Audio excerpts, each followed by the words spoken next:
Welcome to another episode of Attic Raiders Retro Reviews, where today we're travelling through time and relative dimensions in space, battling the Doctor's greatest nemesis as we take a look at Doctor Who Dalek Battle Through Time game. The Dalek Battle Through Time game was released in 2008 by Toy Brokers and is a game for 2 to 4 players aged 5 to adult. It was one of numerous official Doctor Who tie-in games which were released around about this period, all of which featured extremely similar colours and branding on the game boxes and were made to appeal to children by featuring essentially toys as parts of the playing pieces.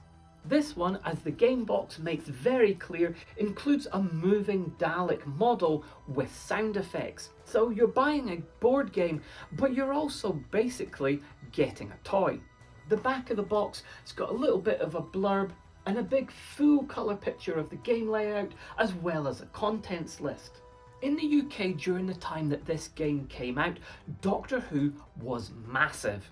There was Doctor Who merchandise and toys everywhere in the shops, and Toy Broker wanted a cut of that action. These games were pumped out fast in order to jump on that bandwagon, but was what they made any good? Well, let's take a closer look and find out. The game comes with a normal 6-sided die. We've got 4 playing pieces, each representing Doctor Who's TARDIS in yellow, red, blue and green. Each of these is a nice little 3-dimensional sculpt with indented panels and windows, but of course it is missing some detail like the police public call box, text from the top here, and of course the text on the door sign here.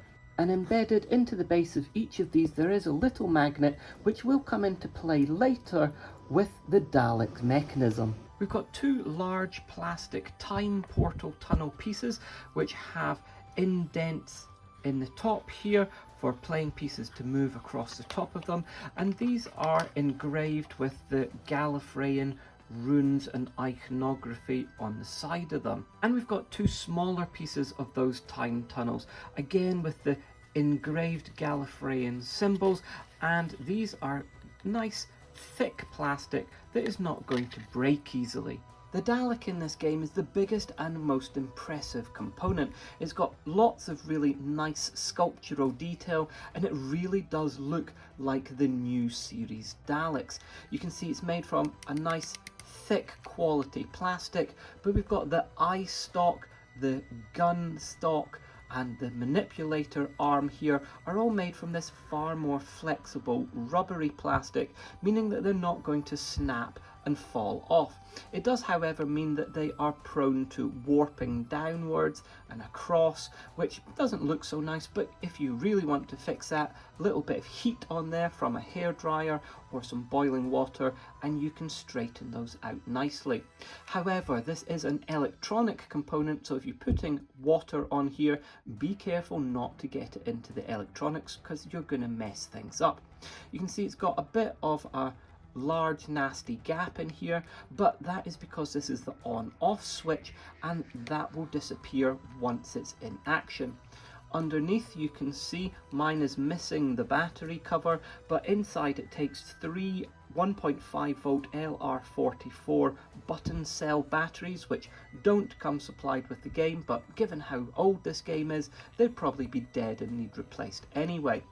You can see once I switch it on, by pressing down the head, it moves back and forth like this, and the wheels underneath spin round, propelling the Dalek forward, and it will keep doing that on the tracks until it meets the TARDIS playing piece. As I said before, the TARDIS playing piece has got a magnet in the base which is going to activate this switch. You can see, however, the difference in size. They're definitely not in proportion at all. But this little switch under here, there's a little piece of metal here which, when it's attracted to the magnet in the base, pulls this piece forward, which closes a switch, stops the wheels moving and activates an audio file. a bit like this.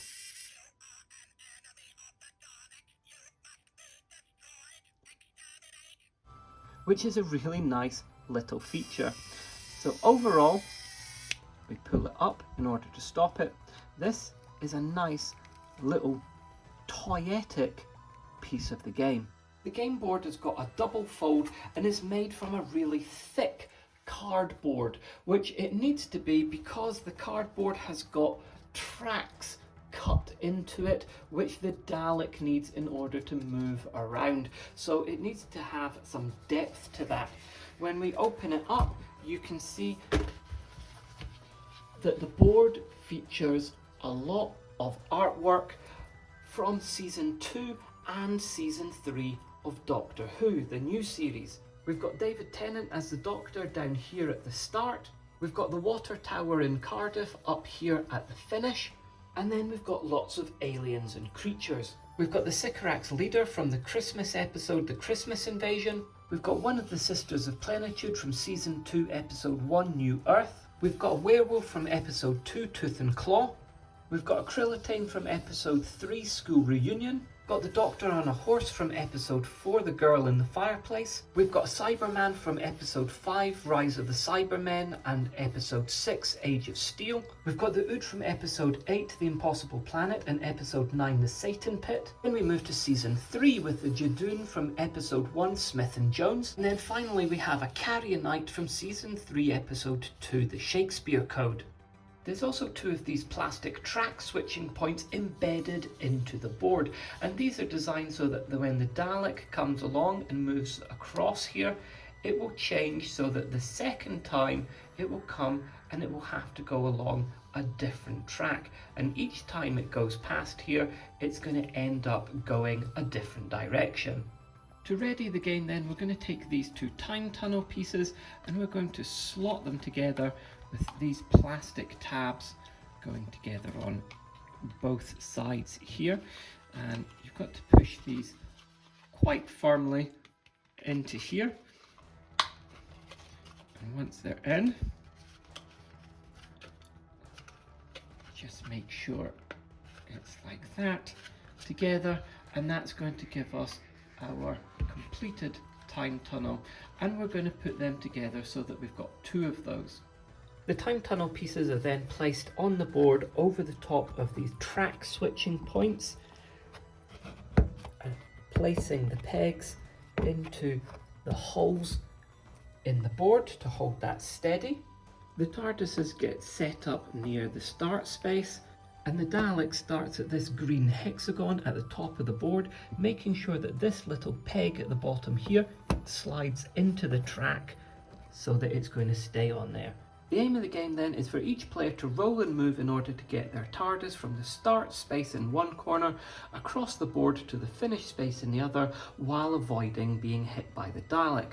Players are going to follow the hexagons on the board and across the top of the time tunnels, moving around across the board until we get to this time tunnel here, where you've got your first decision to make. You can either follow the path round this way and go up round here to get to the finish, or you can go this way round till we get to here, where you can make a second decision, where you can either go round here to the finish, or we can go round this way to the finish. But other than rolling and moving, doing exactly what it says on the die, you've only got a decision point here and here. Everything else is laid out for you. So when you're ready to begin the game, you're going to press down on the Dalek, setting him off along the track, and then you're going to get rolling.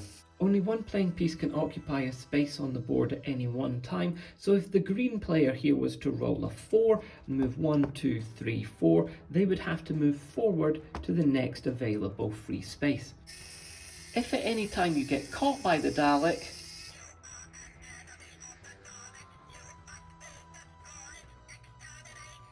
then you're going to have to move backwards along the path to the nearest available black hole, and you're going to have to wait there, missing a turn, and then on your next go, move out back onto the board and continue your journey. Depending on which path you choose to take to the finish, there's 13 or 14 spaces on the board where you're going to end up on the Dalek's track and be in danger of being caught and sent back to a black hole. With between 60 and 62 spaces to cover depending on which path you take around the board, that means that there's about 21% of those spaces are on the Dalek's track where you're going to be in trouble. So we're talking roughly a fifth of the spaces are in the danger zone, but only one of them is ever going to be in danger at a time. You don't have to roll the exact number in order to get to the finish space, so eventually somebody's going to roll, get to the finish, and they're going to win the game. So as you can see, this game is very easy to learn and to teach children, and it's very simple to play. The components for it are nice and robust, they're not going to break easily, and they all work well doing what they're supposed to. The motorized Dalek is a really nice little gimmick, and the addition of the magnet activated sound effects really just sells it. So if you're a kid, this was maybe one of the better Doctor Who games that came out around this time. But considering that this game is for ages 5 to adult, anybody older than 5 is really going to struggle with this. The game is just boring. The Dalek makes a really screechy motorized noise as it moves around the board the whole game, and it doesn't really ever feel like there's any threat from it. Your piece is so not in danger from the Dalek during most of this game that it's almost not worth having. And that's a shame for what is essentially your most important component. You see, one of the problems with this game, particularly in a two-player game, is that if you roll the die, say getting a 2, and you know that you're going to end up on a danger zone with a Dalek approaching, you just need to simply wait. And once the Dalek's gone past, then you can move your piece and you know you're going to be safe for a long time. And it is entirely possible, especially in a two-player game, for you to play the entire thing just rolling and moving without the Dalek ever hitting anybody's pieces.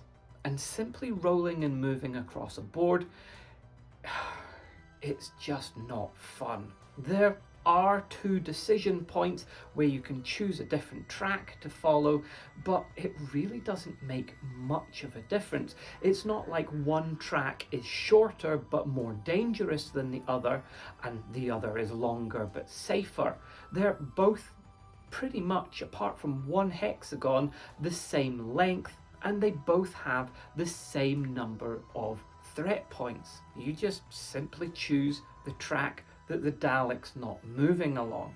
So, unfortunately, this game, despite having a Dalek in it, and quite a nice toy at that, it's just a complete dud. It is really, really boring, and it's not going to stay in my collection for very long. If you are a die-hard Doctor Who fan, you might want this game, but I don't see it being played very often. Well, it's a shame, it's a bit of a disappointment, but I hope that review has helped you. If it has, please remember to like and subscribe, leave a comment down below. Who is your favourite Doctor? Now obviously, I am a bit of a Matt Smith fan myself, even though it's David Tennant in this game. I'd love to hear from you and your thoughts. Well, until next time, where we'll have more vintage board games, this is Attic Raiders Retro Reviews.